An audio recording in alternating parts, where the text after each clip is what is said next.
Now, smaller drivers will have no difficulty at all in finding a nice, comfortable driving position, but those over 6 foot might find it's a bit of a challenge in here in the headroom department. As you'd expect. Alright, so on the last episode, you witnessed me make the ugliest exhaust collector known to man. In this episode, I have heat, so maybe I can think a little bit more clearly and try to clean this up a little bit. And I said a lot. I'm going to try to finish this ugly thing and make it not ugly and make it not leak. And then I'm going to go ahead and try to finish up the rest of the exhaust. We'll see how far I get. Really like to get to the point where I can start thinking about turbo placement. So yeah, I kind of ruined tonight already with taking time to go do skids in the 7 Series. But it was worth it, so let's get to work. Also, I really need to clean up the shop. It will be cleaned at some point. Please forgive me. It is one massive mess, but it kind of has to be that way when you're working in such a small space on such a large project.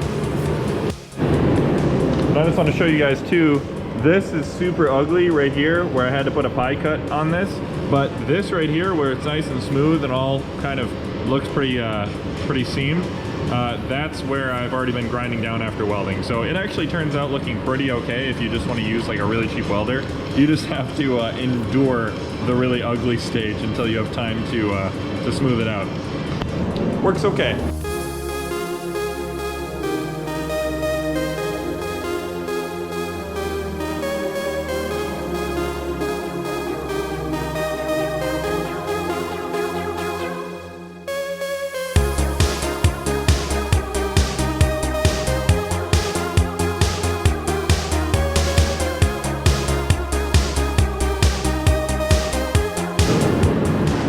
Alright, so I've officially made the world's ugliest collector, and I'm stoked to put it on the car. For some reason that propane heater is leaking or something, so my eyes keep watering up and it's really hard to talk or do anything in here. But I think what I'm going to do is go ahead and bolt this guy up and then see where that lands the front of our exhaust, and then see if I can maybe start finish welding the exhaust, because it's all still just tacked together.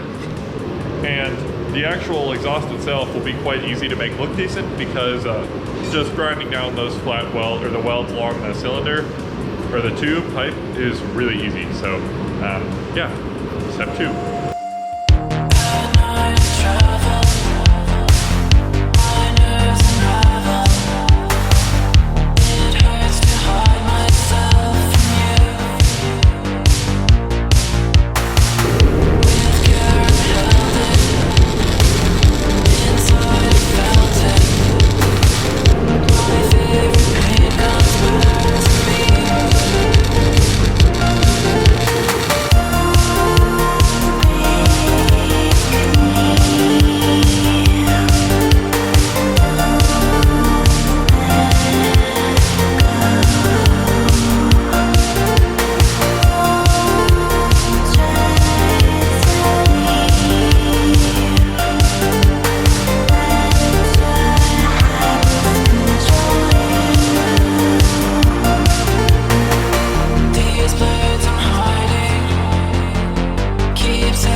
Until I literally couldn't anymore. It's pretty fucking hazy in here. I've got almost all of this welded all the way from the headers to the back. I just have a couple more left here, and then I gotta check some stuff and make sure there's no holes. I'm pretty sure it's actually all good.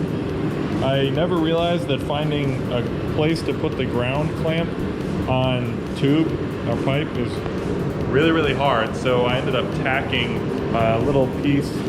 Now you might have seen it in the time lapse. I tacked a little piece to each pipe as I went along to get it ground, and it still wasn't enough, so unfortunately it was popping a lot. And then I ran out of wire, which is actually kind of a blessing in disguise, because I was so short on, or this wire is so expired and so old that you can finally get new wire. But yeah, so getting, definitely, if you can, do it in smaller sections so you can get a ground strap on the pipe and just weld it all the way around. But this worked okay. I'm pretty happy that I kind of made my own exhaust. So that's gonna end it for today. Not sure what I'll be doing tomorrow. I might do some more suspension stuff, like putting the X-brace back on, or continue with this and maybe get the turbo mounted up. We'll see. See you whenever I'm working on this next. What's going on? So this is a little treat. I know in the last couple episodes I have been avoiding 3D scanning because it's a big job, but I figured this is kind of a part of the car that I can actually use it on effectively. So this is the front bumper. I'm gonna basically be making my own sort of front splitter here, or at least getting the dimensions for a really nice aluminum one that connects up to the frame. And then I'm also gonna try to make kind of like some IND style fog lights that just go right in here on the sides of the deep breathe grill. So, or maybe in here, who knows? But regardless, this is a pretty intensive part to scan and to mess with in CAD. So I figured this would be a perfect opportunity to take you guys along for the ride. So I really don't know with our new Einscan Pro 2 here if we're going to be able to do this without marking the bumper up with either the white baby powder that you see here, or putting markers on it. I really don't want to put markers on it because if you're not familiar, these are about 25 cents a piece. So it starts getting really expensive really quick when you realize that this whole sheet only covers about maybe a third of the bumper. So I think there's a geometry scan mode that I can use that just kind of picks up geometry, but I'm pretty sure I'll have to paint it, or basically powder it white with baby powder. So you guys will kind of see my adventure as I do this. I've never really scanned this big of a part, so we'll see how it goes.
So it's been a while and I've had some time to print some parts.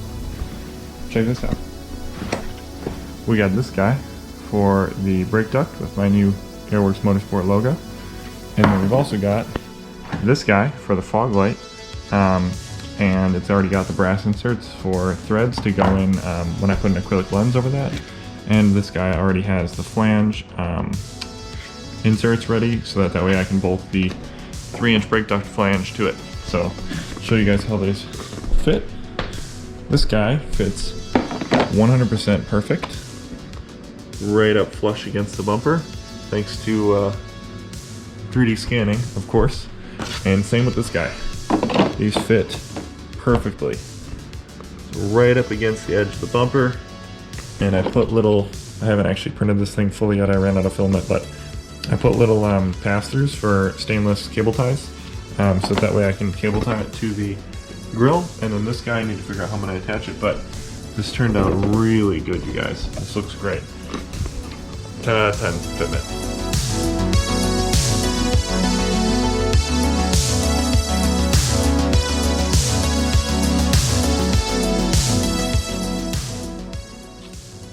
Alright, so to start yet another segment of a new segment of this series, and this isn't really about the Coupe, but I don't want to make a separate video on it, so this is just going to be whatever. I got wheels for the 7 Series, which is going to be the tow vehicle for the Coupe, that's why it's in this video.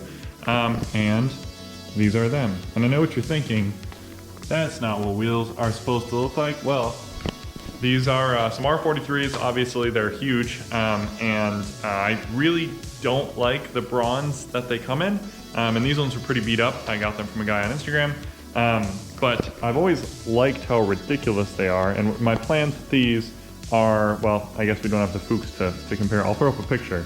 The Fuchs have silver faces with black inlays, and what I intend to do with these wheels is something I haven't seen before, but basically paint the face silver and then these inlays black. So that way it almost matches like the 10 or 5 sets of 2 spoke end parallels that come on the car on the 7 Series. But I think it'll be a really cool twist. And they're pretty concave.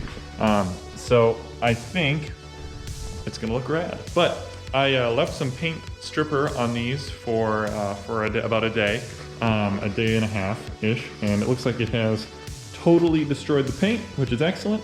And I'm gonna go ahead and put some gloves on and see if I can't kind of wire brush or remove most of this paint. I think some of these areas where I didn't put it on thick enough are gonna be a little bit interesting, but this coating on here, this paint, was pretty trashed. It had some really big scratches and scuffs.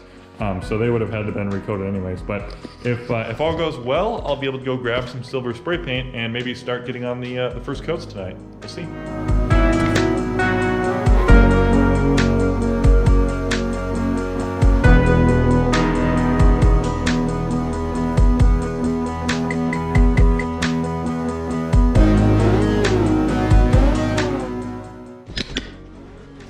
So it's another new day. I've remembered the drill this time, so we're gonna go ahead and get to stripping off all this paint finally.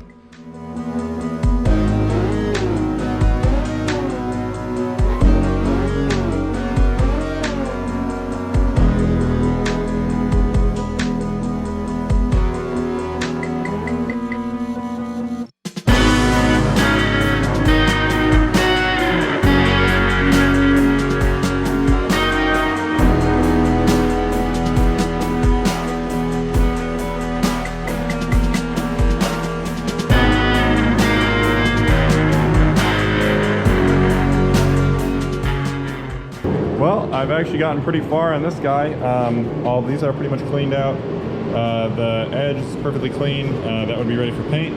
So pretty far, but I realized that these things, these guys, or actually not that guy, these little sanding wheels are total bullshit for doing stuff like this. They just fly right off their mount, which is super lame. So I'm pretty sure that the way to do these is just get a bunch of the little Dremel flat discs and just keep the speed low so you're not gouging the metal at all, and just go carefully like this. I can feel is totally smooth enough to put primer on. So that worked really well. So I think I'm just gonna go grab more of those eventually and send it with like 8 flat discs. They're only like $6 a piece, so it's no big deal. But yeah, pretty happy with this. Got pretty far today. Got to do the rest of those another time, but I think that's going to be it for these wheels in this episode. Let's move on to something else. All right, so it's the last day of this episode, hopefully, and as you can see, I have purchased a MIG tank. Now I've purchased a MIG tank because I've also finally purchased a MIG welder. So I think we're just gonna kind of, I guess, start off the new year by going over to the shop and trying it out. I'm really excited. I've wanted a MIG welder for a long time. You can probably hear it in my voice that I'm absolutely stoked. It's nothing super special, but let's go see how it does. All right, let me walk you through what I got. So I have been using, let me actually show you.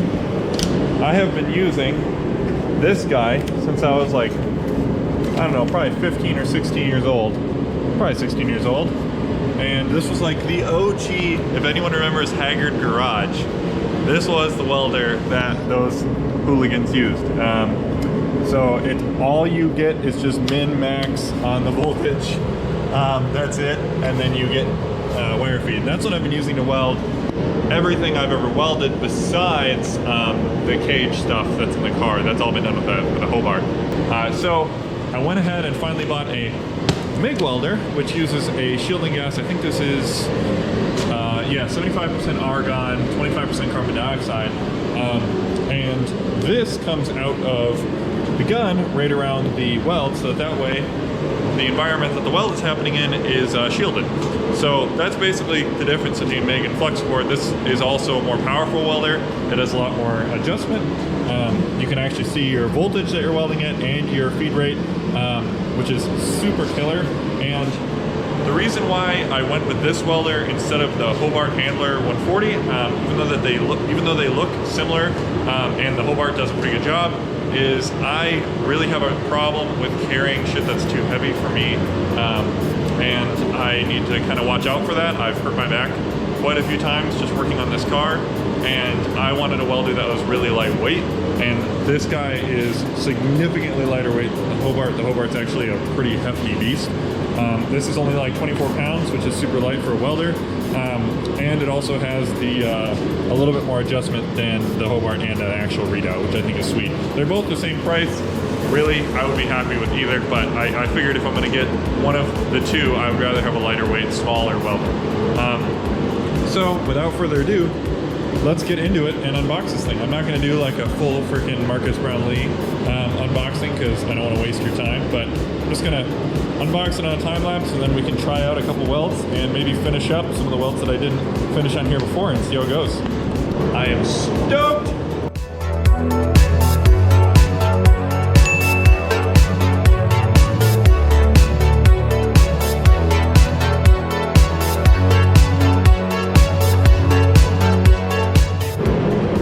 Future Alex interrupting here a day later.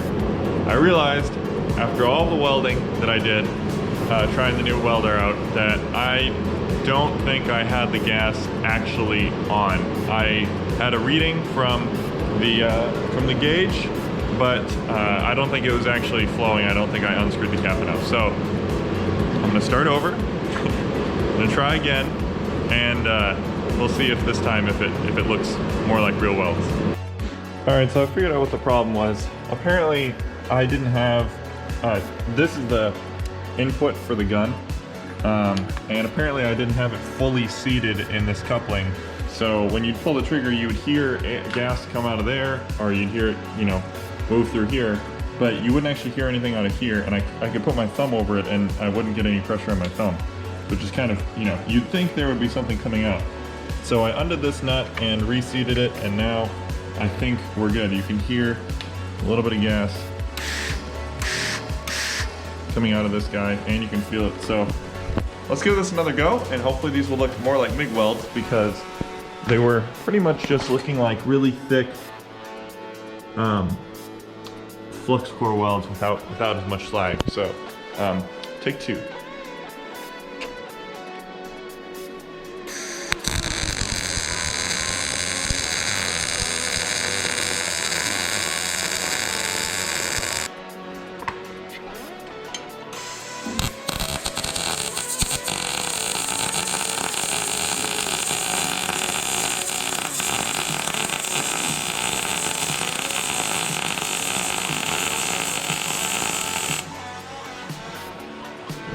Absolute total success.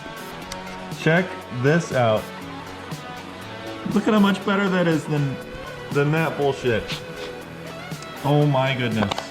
See how hot this is. Oh, that's pretty hot. That is an actual weld as opposed to this, which is garbage. That is what happens when you actually have the gas on. Yes. I'm really tempted right now to just cut all of this apart and redo it with this quality weld. I'm a little bit bummed that I can't redo this whole thing super easily, because I tried doing it here. The problem is when you grind all this back to then weld over it, it gets super, super thin, and then the second you weld it, you blow through it. So I'm probably just gonna have to live with how gross it is. I might grind it back a little bit and paint it black. But yeah, this means that hopefully in the future I can do like sheet metal laser cut parts that fit together and then weld them together. And I'm probably gonna use that for making my wing. Speaking of the wing, I did a bunch of CAD modeling for the wing upright for the Active Aero wing project. And I might as well show you guys that right now.